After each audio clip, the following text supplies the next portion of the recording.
అందరికీ నమస్కారం. నేచురల్ ఫార్మింగ్లో భాగంగా మనం ఇంతకుముందు వేసుకున్న పంట పూర్తయిన తర్వాత దాన్ని ఈ విధంగా పూర్తిగా కలియబెట్టేసి దున్నేయాలన్నమాట. దీన్ని సపరేట్గా మొత్తం ఈ గడ్డి ఏదైతే ఉందో దీన్ని కాలబెట్టడం కానీ, లేకుంటే పీకేయడం కానీ, కలుపు మందు వాడడం కానీ అలాంటివి చేయకుండా నేచురల్గానే దీనిలో మన పశువుల నాగలతోటే నార్మల్గా 3 నుంచి 6 అంగుళాల లోతు వరకు దిగే చిన్న దుంప లాంటి ఒక నాగలతోటి దున్నుకుంటే చాలా మంచి ఫలితం కనిపిస్తుంది అనమాట. ఎందుకంటే అంతకంటే లోతు దున్నాల్సిన అవసరం ఉండదు.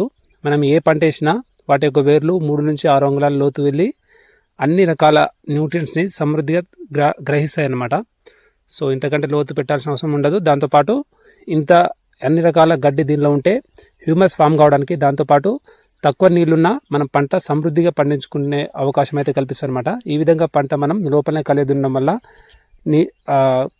హ్యూమస్ ఫామ్ అయ్యి మంచిగా వస్తుంది అనమాట.